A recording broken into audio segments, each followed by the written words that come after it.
Kita berdiri. Yohanes pasal 19 ayat 28 sampai ayatnya yang ke-30. Yesus mati. Sesudah itu, karena Yesus tahu bahwa segala sesuatu telah selesai, berkatalah ia, supaya genaplah yang ada tertulis dalam kitab suci, aku haus. Di situ ada suatu bekas penuh anggur asam. Maka mereka mencucukkan bunga karang yang telah dicelupkan di dalam anggur asam pada sebatang hisop, lalu menunjukkan ke mulut Yesus. Sesudah Yesus meminum anggur asam itu, berkatalah ia, sudah selesai. Lalu ia menundukkan kepalanya dan menyerahkan nyawanya. Demikianlah Injil Yesus Kristus. Kuda semangat Tuhan.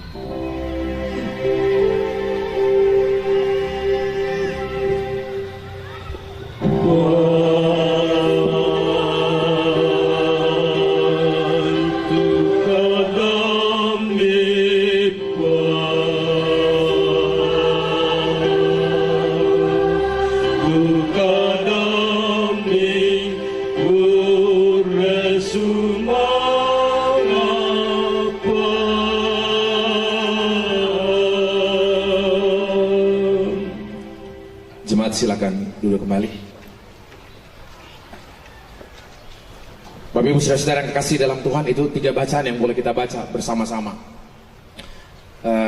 Pertanyaan penting dari 3 bacaan ini adalah, mengapa Yesus bertahan dalam kondisi yang sangat pahit? Kenapa dia memilih untuk terus berada dalam posisi yang sangat menyakitkan? Dia bertahan di tempat dia tahu dia bisa mati. Kalau Bapak Ibu baca seluruh bacaan, semua dikatakan semua harus dilakukan supaya semua tergenapi. Semua cara matinya tuh. Dia bilang aku haus, dia minum anggur asam, itu semua dilembutkan dalam perjanjian lama. Cara matinya, kakinya yang tidak dipatahkan, semuanya, semua tadi tuh pakai baju ungu, jubah ungu, semua ada petunjuknya di dalam perjanjian lama. Pertanyaan pentingnya Bapak Ibu Saudara-saudara, kenapa dia memilih untuk bertahan dalam kondisi yang sangat menyakitkan? Kenapa dia memilih untuk tetap bertahan pada kondisi kehidupan yang begitu pahit? Harusnya dia pindah, dan dia bisa pindah. Harusnya dia lepaskan salib. Dia lepaskan salib. Gak perlu dia berada di tempat itu. Makanya kalau di bagian Injil yang lain, sebelum dia meninggal, di bagian Injil yang lain dikatakan, ia berkata, ya Bapa, ke dalam tanganmu kuserahkan nyawaku. Nyawanya tidak diambil, dia serahkan sendiri. Nyawanya tidak dirampas, dia berikan sendiri. Makanya Yesus itu selalu disebutkan dia adalah imam besar, tapi sekaligus juga adalah korbannya. Dalam kehidupan umat Israel, untuk penebusan dosa, imam besar berdiri, baru kemudian dia bawa korban. Yesus, dia jadi imam besar yang menyerahkan korbannya, tapi sekaligus dia juga yang adalah korbannya. Ya Bapa, ke dalam tanganmu kuserahkan nyawaku. Bapak Ibu, sekali lagi, itu pertanyaan yang penting. Kenapa dia memilih untuk bertahan pada kondisi yang sangat menyakitkan? Dia bertahan dalam kehidupan keluarga yang kadang-kadang sangat pahit. Dia memilih untuk bertahan, bekerja dalam kondisi yang sangat menekan hidupnya. Harusnya dia pindah, sekali lagi. Harusnya dia tanggalkan salib, dan dia bisa lepaskan salib itu. Dia memilih bertahan dalam kondisi yang dia tahu Bapak Adi taruh penang mungkin dinate. Dan yang luar biasa Bapak Ibu Saudara-saudara, dia bertahan pada jalan yang membuat dia ditolak orang. Dia bertahan pada jalan salib yang justru membuat orang sulit percaya, termasuk muridnya. Sampai sekarang di Israel, kalau ditanya berapa orang Kristen di Israel, tidak lebih dari 2%. Orang Kristen di Israel, orang yang percaya kepada Yesus Kristus sebagai Mesias, tidak lebih dari 2%. Itu pun dari 2%, 80%-nya itu orang Kristen yang keturunan Arab, bukan orang Yahudi.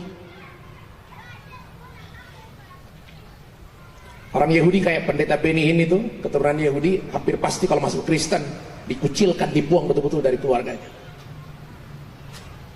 Alasannya apa? Mana ada Mesias mati. Jadi coba bayangkan, Kristus bertahan pada kondisi di mana jangankan orang lain, orang yang paling dekat dengan dirinya pun gak percaya. Coba bayangkan kalau kau berkorban untuk suamimu, untuk anakmu, baru suamimu sendiri mengkhianati. Apa nggak sakit? Kau sudah kerja mati-matian, tapi kau masih dikhianati. Makanya Roma tadi mengatakan, banyak orang mau mati untuk orang yang baik. Iya, banyak orang tua mau mati buat anaknya.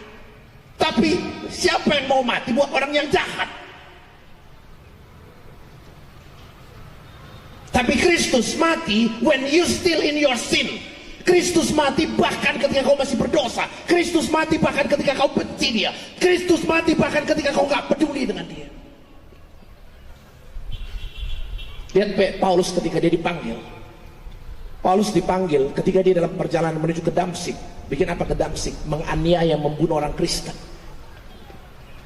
Tuhan bilang sama Paulus di tengah jalan, Saulus, Saulus, mengapa engkau menganiaya aku? Coba lihat. Tuhan panggil Paulus bahkan ketika dia sedang benci Tuhan. Pertanyaannya, sekali lagi, kenapa Yesus harus bertahan dalam kehidupan yang sangat pahit? Apa yang ada di pikirannya? Apa yang ada di otaknya? Kalau saya jadi dia, oh tampe itu bahagia. Ya siapa alamu pemilu, ya siapa yang kadang-kadang. Pertanyaan pentingnya saudara, apa yang buat Tuhan bertahan? Dia bertahan sekali lagi pada jalan salib yang justru membuat orang sulit sekali percaya. Orang bilang, mana ada Tuhan disalib, mana ada Tuhan mati, mana ada Tuhan yang teriak seperti Mazmur 22 tadi, Eloi, Eloi, lama sabachthani. Kalau dia Allah, ngapain dia teriak Allah? Saya bilang salah. Bapak salah, saya bilang. Baca seluruh Alkitab dengan baik, jangan cuma diajarin orang lihat satu ayat gitu. Baca seluruh ayat Alkitab. Saya bilang, nggak pernah Yesus panggil Bapa itu dengan Allah. Selalu Bapa, selalu Bapa. Hanya sekali dia panggil Allah, yaitu apa? Ketika dia berada di salib. Kenapa dia harus panggil Allah ketika dia berada di salib? Sebab ketika dia berada di salib, dia sedang menempatkan dirinya pada posisi manusia yang terkutuk, yang berdosa, yang terpisah dari Allah. Dia berada pada tempatmu, tapi kau sendiri nggak paham. Coba bayangkan, Eloi, Eloi, lama sabachthani. Salib itu bukan sekedar mati. Salib itu bukan sekedar mati, tapi mati dengan cara yang paling hina. Kita mati di antara keluarga, mati di antara anak cucu. Dia mati di antara dua penjahat. Kita mati di rumah sakit. Dia mati di salib. Salib itu apa? Digantung di antara langit dan bumi. Ditolak di langit, ditolak di bumi. Coba bayangkan. Kalau orang nggak percaya, ya memang dia sulit percaya sebab nggak masuk akal. Masalahnya saudara-saudara, salib itulah inti iman Kristen. Satu-satunya agama yang mengajarkan Allah turun ke dunia menjadi manusia hanya dalam kekristenan. Semua agama lain pasti bicara manusia datang ke Tuhan. Apapun tuh. Satu-satunya yang mengajarkan Allah yang menghampiri manusia hanya di dalam kekristenan. Dan itu yang harus kita pertanggungjawabkan dengan baik. Kalau orang tanya, kita harus bisa jelaskan dengan baik. Nah, Bapak Ibu Saudara kasih di dalam Tuhan Yesus Kristus.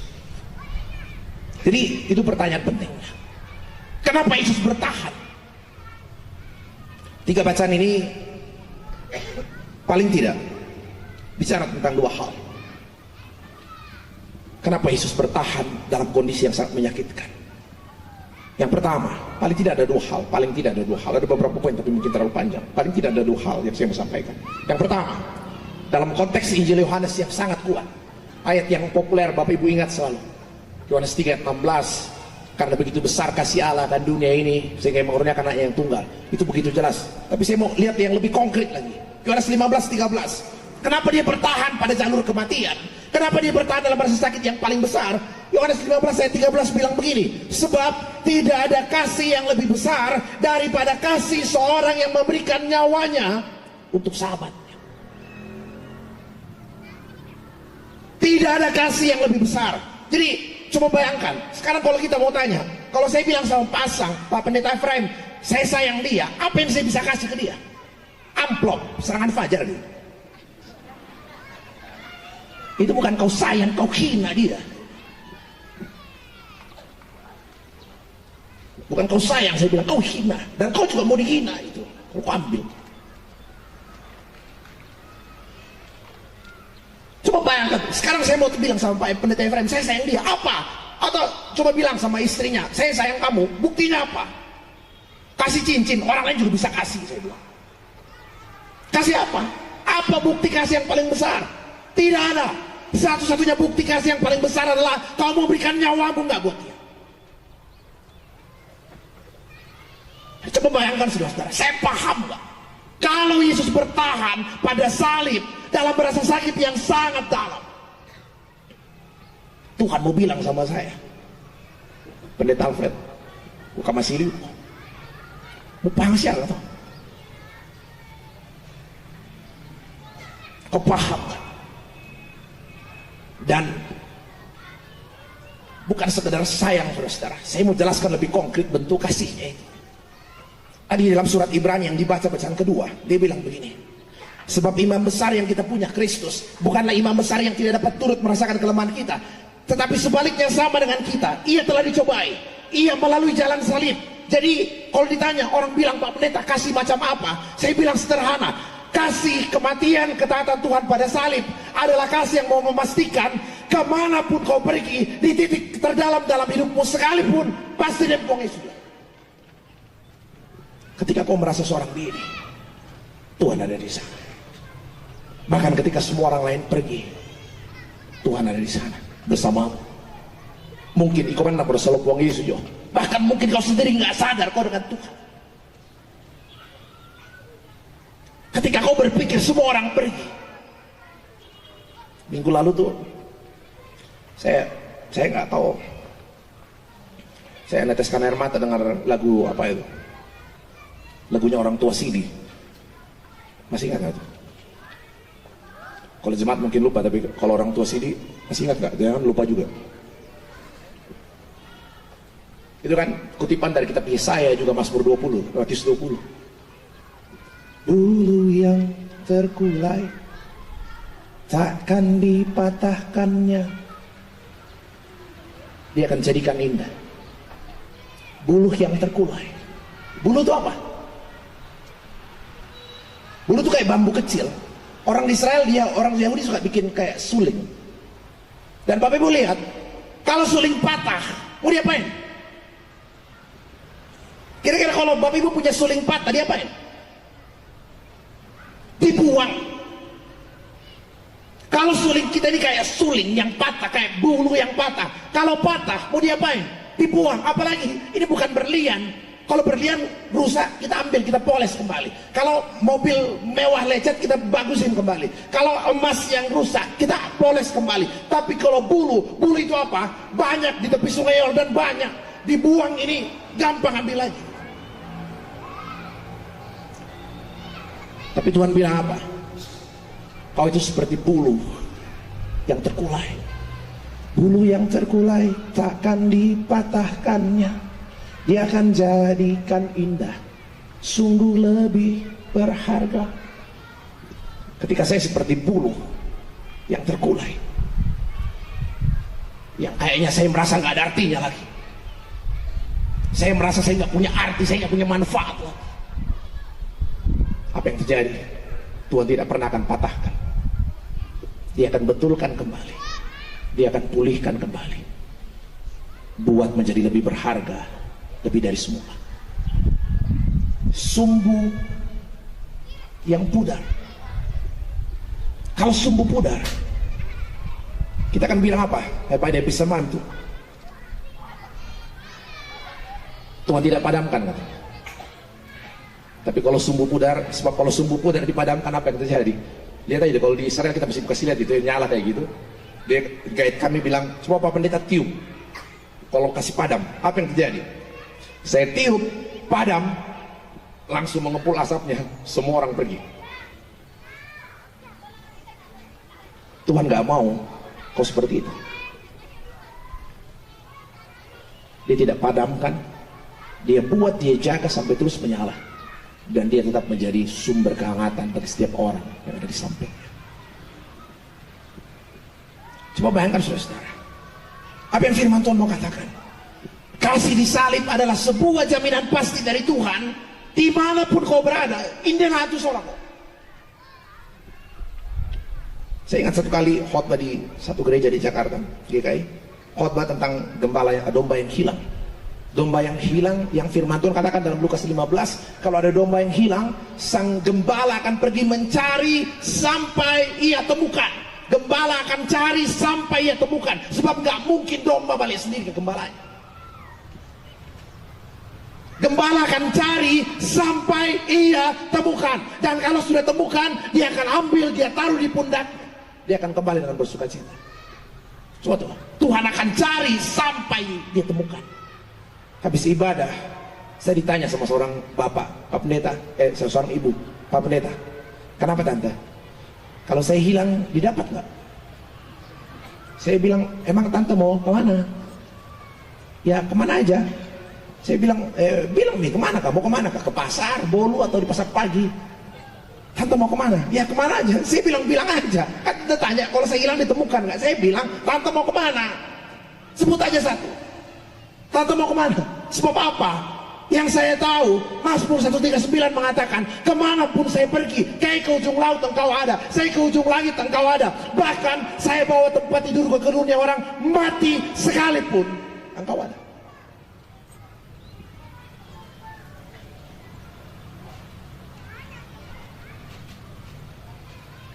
Coba kasih yang mau memastikan dalam kepahitan hidupmu engkau ada. Bapak Ibu ingat Nabi Elia, Nabi yang luar biasa. Waktu Yesus dimuliakan di atas gunung, ada dua hari itu muncul doh Musa dengan Elia. Nabi yang luar biasa hebat, dia bisa berdoa minta api dari langit. Begitu hebat. Dia berdoa minta api dari langit. Waktu dia diadu dengan 400 Nabi Baal, nggak ada takutnya, semua dibunuh 400 Nabi Baal. Begitu hebat. Ratu Isabel, istri raja, marah. Dia bilang, Elia, mana aku tuh karim sangat tuh kalau hari ini saya nggak potong itu lehermu. Apa yang terjadi dengan Elia? Dia tinggalkan kota, dia pergi ke padang gurun. Bahkan karena dia sudah putus asa, dia sampai berdoa kepada Tuhan, Tuhan ambil nyawaku sekarang, itu aku mati. Coba bayangkan, seorang nabi yang begitu hebat ternyata juga bisa berada dalam kondisi yang begitu pahit dalam hidupnya.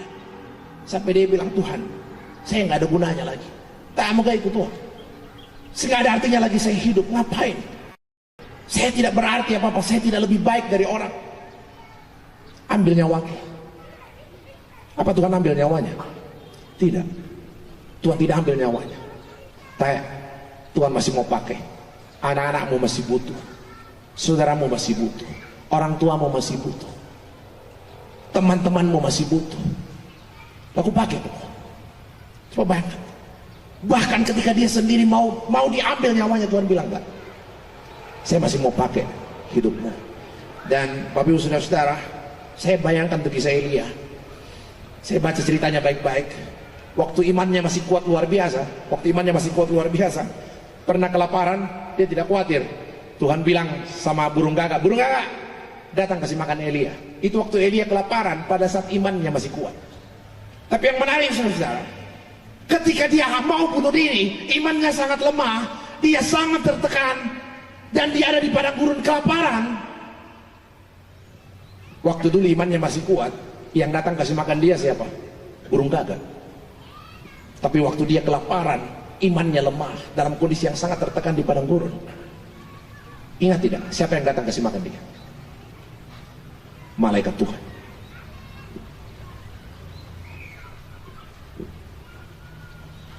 Kalau saya masih kuat-kuat di biasa, kami majelis soal pandita rampoh. Kan napto. Tapi ketika kau berada pada titik terdalam dalam hidup, Tuhan sendiri mau pastikan. Josiana Azareno, anakku, saya dengan tadi menarik sekali itu bacaan kedua. Saya sudah berkali-kali ditanya orang tentang Melkisedek. Siapa Melkisedek? Siapa itu Melkisedek? Siapa tuh Melkisedek, saudara-saudara? Itu tokoh yang sangat penting saya pikir. Siapa Melkisedek? Oke, imam besar. Nanti saya bacakan panjang, tapi saya bacakan ya. Kalau di khotbah dalam gereja saya suka pakai slide biar lihat ayatnya. Saya bacakan aja. Siapa Melkisedek? Supaya kita ingat apa hubungan kenapa saya harus bicara di hari Jumat Agung ini, pas perjamuan. Siapa Melkisedek, saudara-saudara? Yesus Kristus adalah imam untuk selama-lamanya menurut peraturan Melkisedek. Siapa Melkisedek? Nanti baca Ibrani 7 ayat 1 sampai 3. Saya bacakan cepat saja. Siapa Melkisedek? Coba dengar ya, Bapak Ibu, kita dengarkan sama-sama. Saya bacakan. Siapa Melkisedek? Saya udah mungkin 5-6 kali ditanya ini oleh orang-orang tua biasanya yang rajin baca Alkitab tapi nggak ngerti gitu. Dia suka tanya, siapa Melkisedek? Saya bacakan. Ibrani 7 ayat 1 sampai 3. Sebab Melkisedek adalah Raja Salem. Enggak ya? Raja Salem, Raja Shalom. Imam Allah yang maha tinggi. Ia pergi menyongsong Abraham. Nanti ingat, saya cerita ke sana. Hubungannya di sana. Ia pergi menyongsong Abraham ketika Abraham kembali dan mengalahkan raja-raja dan memberkati Abraham. Kepadanya Abraham memberikan 1/10. Abraham, bapak orang beriman, memberikan persembahan kepada Melkisedek 1/10. Bapak Ibu tahu 1/10 itu hanya diberikan buat siapa? Menurut arti namanya dalam Ibrani, Melkisedek adalah pertama-tama Raja kebenaran dan juga Raja Salem, yaitu Raja damai sejahtera. Ia tidak berbapa, ia tidak beribu, tidak bersilsilah, harinya tidak berawal, dan hidupnya tidak berkesudahan. Dan karena ia dijadikan sama dengan anak Allah, ia tetap menjadi imam selama-lamanya. Kira-kira siapa Melkisedek? Tidak berayah, tidak beribu, tidak bersilsilah.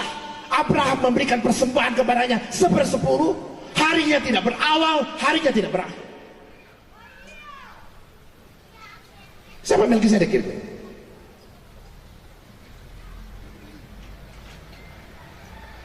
Banyak orang menafsirkan, hampir sebagian penafsir mengatakan Melkisedek adalah penempatan awal dari Kristus. Dan Bapak Ibu coba lihat apa yang dia lakukan kepada Abraham. Nanti baca Kejadian 14 lengkap. Saya ceritakan saja biar lebih enak didengar. Apa yang terjadi dalam Kejadian 14? Satu-satunya peristiwa di mana Melkisedek muncul dan setelah itu hilang. Dia muncul dalam Kejadian 14. Kapan itu? Ketika Abraham pulang berperang melawan raja-raja. Dia pulang berperang, saudara-saudaranya, keluarganya ditawan. Dia pulang berperang dan dia ada di lembah Syawe. Dan Bapak Ibu tahu, lembah selalu identik dengan pergumulan. Dalam satu kamus Ibrani dikatakan big depression, berada dalam tekanan yang sangat besar. Ingat Mazmur 23, sekalipun aku berjalan dalam lembah kekelaman. Lembah selalu identik dengan pergumulan, beban, sakit, penderitaan, kepahitan yang luar biasa. Apa yang terjadi pas Abraham pulang berperang? Dia ada di lembah Syawe. Kejadian pasal 14. Apa yang terjadi waktu itu? Ada dua yang datang. Siapa yang datang? Ada dua yang datang bertemu dengan Abraham. Yang pertama yang datang, Raja Sodom. Apa yang Raja Sodom bawa? Raja Sodom datang membawa harta, tahta, dan amplop. Raja Sodom datang membawa harta yang luar biasa. Tak amplop ton itu. Selain itu, ketika Abraham dalam kondisi sangat tertekan, galau, putus asa, pahit, letih, ada dua yang datang. di lembah. Yang pertama adalah Raja Sodom. Dia bawa harta yang luar biasa banyaknya. Dan yang kedua siapa? Melkisedek. Melkisedek bawa apa? Melkisedek bawa apa? Roti dan anggur. Bread and wine. Mulai ingat apa hubungannya dengan Kristus? Melkisedek ada membawa roti dan anggur. Mana yang Abraham terima? Nala dua kah?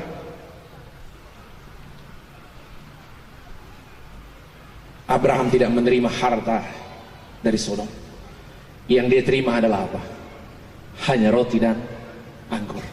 Dan luar biasa, begitu dia terima roti dan anggur, dia bilang ke Raja Sodom, alana sangat dia pamu. Saya tidak mau terima ini dan kau pikir gara-gara kau yang bikin saya kaya. Roti dan anggur, Kristus, keselamatan dalam Kristus itu jauh lebih berharga dari harta dan tahta sebanyak apapun. Dan ketika saya sudah beroleh keselamatan, itu sudah lebih dari cukup. Persoalan kita di mana? Persoalan kita di mana? Kita suka hianati Kristus. Dua-duanya kita ambil. Kau ambil rotinya, kau ambil anggurnya, tapi kau ambil pula amplopnya. Kau tempatkan Kristus sejajar dengan amplop. Kau lebih takut kehilangan harta daripada kehilangan Tuhan. Kau lebih takut kehilangan jabatan ketimbang kau kehilangan Tuhan. Kau takut kehilangan tahta jabatan dan kau tidak merasa salah merusak semua relasimu dengan Tuhan.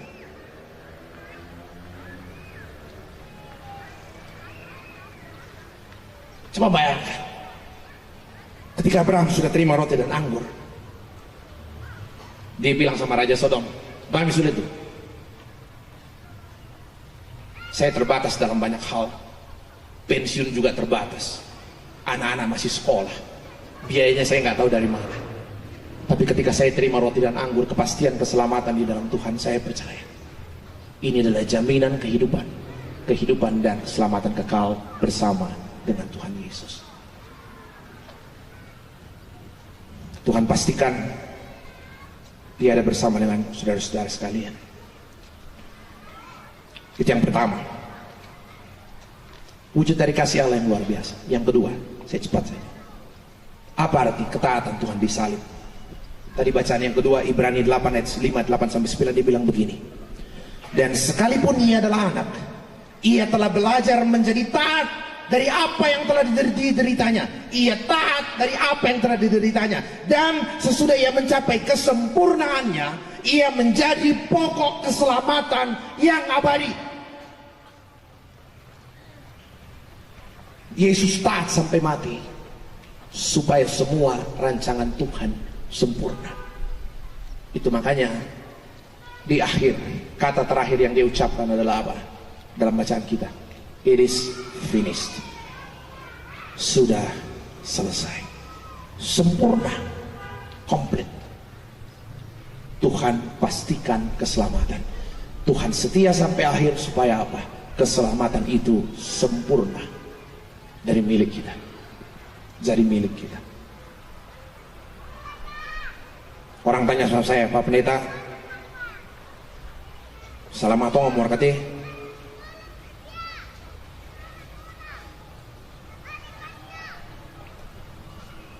Saya kemarin saya di Jakarta, ada orang datang, seorang ibu yang kebetulan sakit cukup lama, dan ketika orang sakit itu kadang-kadang imannya jadi goyah. Dia bilang, "Pak Pendeta, bergumul nanti, dulu saya jadi majelis gereja." Saya bilang, "Terus kenapa?" "Ada orang ini datang terus minta saya supaya diulang dibaptis." Saya bilang, "Kenapa kah?" Dia bilang, "Jangan-jangan karena ya mau masaki bang tuh sabau lumum mana dia." Jadi ya tuh masaki turun kona sabatana dia. Saya bilang, "Loh, jadi terus?" "Ya saya juga nggak mau Pak Pendeta, tapi saya taruh bang." Dia datang terus, lama-lama ku tengah-tengah. Beta sih nonton begitu lih. Sakit yan ada sakit ditole-tole mpe kada itu pandita. Yan na yete usanga. Tak siya nama tumbak yete sahabatannya si sakit itu kada ke di ditole-tole. Saya bilang begini. Saya bilang gini sama dia. Bukan soal kadaki ditole-tole. Tapi persoalannya adalah apa? Ingat betul saudara-saudara. Dalam surat Galatia pasal 5 kalau saya lihat ya. Waktu itu orang Yahudi yang jadi Kristen memang sudah disunat dari dulu. Kemudian ada orang Yunani yang tidak mau disunat masuk Kristen. Orang Yahudi bilang begini, dia nanti apa mau disunat? Selama. Akhirnya sebagian orang Kristen Yunani yang sudah dibaptis kemudian, oh iya, daripada saya tunggu menita selama sunat kian, sunat aja. Tak syarana salah tuh ditolak itu pandita sama apa kadakir kata. Apa jawab Paulus waktu itu sama dia? Paulus bilang begini. Kalau kau sunatkan dirimu kembali, Kristus sama sekali tidak lagi berguna untuk dirimu. Kenapa? Kau sudah letakkan keselamatanmu pada ritual, bukan pada pengorbanan Kristus. Kematian Kristus tidak pernah digantikan oleh apapun, termasuk oleh semua ritual dan sakramen. Ingat. Kematian Kristus tidak pernah bisa digantikan oleh apapun. Satu-satunya yang memastikan keselamatanmu, kematian Kristus. Kalau kau mulai ragu dengan keselamatanmu hanya karena kau belum dibaptis seluruhnya, kenapa muka boleh kaya nanti pokoknya mati? Tapi ibu ingat penjahat yang disalib tuh. Ingat penjahat yang disalib. Orang tanya pasti dong orang kesalahan tapi pandita miko mani pasti nah. Tak ada rentang marako. Saya bilang itu dia penjahat di kayu salib tuh. Orang kan bilang, wah, mamiru teh siapa? Aduh anggota PKB. Seumur hidup jahat, tinggal 1 jam mau bertobat, sehingga 1 jam mau meninggal, bertobat. Wah, enak betul Pak Pendeta, masa penjahat 20 tahun bertobat 1 jam langsung masuk surga? Wah enak betul, memilu ya, tidak pernah ikut paduan suara kebaktian PKB, langsung masuk surga. Oh, Nabi memilih ya, bukan saya bilang, bukan soal Nabi memilih. Cerita itu mau menjelaskan tentang 2 hal, tentang kasih Allah yang luar biasa, dan juga tentang iman penjahat itu yang luar biasa. Coba Bapak bayangkan, taruhlah waktu meninggal tuh umurnya 40 tahun, 3 tahun lebih muda dari saya kira-kira itu. Taruhlah umurnya 40 tahun, dia digantung di kayu salib tuh. Coba bayangkan, kalau dia kelas 1 sampai SMA, belum pernah jahat, taruhlah SMA jadi baik-baik gitu loh. Nanti jadi penjahat umur 20 sampai 40. Jadi dia jahat 20 tahun, kesempatan bertobat 1 jam. Kalau dia jahat 20 tahun, kesempatan bertobat 1 jam, pertanyaannya begini, andai kata keselamatan kita ditentukan oleh perbuatan baik kita, dia jahat 20 tahun, bertobat 1 jam. Andai kata keselamatan kita ditentukan oleh perbuatan baik kita, maka pertanyaannya adalah, perbuatan baik apa yang kau bisa lakukan dalam 1 jam untuk menutup dosamu 20 tahun? Tidak ada. Apalagi dia tahu dia lagi nempel di atas kayu salib. Dia tahu dia nggak mungkin turun. Dia tahu dia nggak mungkin lagi turun dari atas. Tapi meskipun dia tahu dia nggak bisa turun, dia percaya pada Yesus yang tersalib. Semua murid pergi, tapi penjahat ini percaya. Satu-satunya yang percaya pada saat Yesus disalib itu penjahat nih. Murid-murid juga sudah ragu, tapi penjahat ini percaya. Dia bilang sama Tuhan Yesus yang lagi disalib hampir mati itu, Tuhan, apabila Engkau datang sebagai Raja, kira lain adika, kira lain. Apa jawab Tuhan Yesus? Untung Tuhan Yesus nggak bilang maka katekisasi kedua, mendaftar kedua ruang pertemuan. Apa jawab Yesus? Hari ini juga engkau dengan aku di dalam Firdaus, Paradise. Tuhan mau pastikan keselamatan itu dalam hidup saudara-saudara. Dia harus taat sampai akhir supaya dia bisa mengatakan it is finished. Dan mulai hari ini Setiap orang yang percaya di dalam Yesus Kristus, Tuhan mau jaminkan, Tuhan pastikan keselamatan dan kehidupan kekal di dalam hidupnya. Jangan pernah kau jual itu. Jangan pernah kau tukar. Anak-anakku, anak-anak remaja, adik-adikku yang mau kuliah ke Makassar, nanti ketemu emas yang 60 kilo, 70 kilo itu, jangan kau tukar. Tolak semuanya. Sebab apa? Engkau sudah terima roti dan anggur. Selamat menikmati keselamatan di dalam Tuhan. Tuhan pastikan seluruh keselamatan menjadi bagian hidup kita. Dan Tuhan pastikan sesulit apapun hidup kita hari ini, Dia akan selalu temani saudara-saudara. Sampai ke titik terdalam, tergelap sekalipun, Dia akan selalu ada di sana bersama dengan saudara-saudara sekalian. Tuhan memberkati. Kita masuk dalam saat teduh.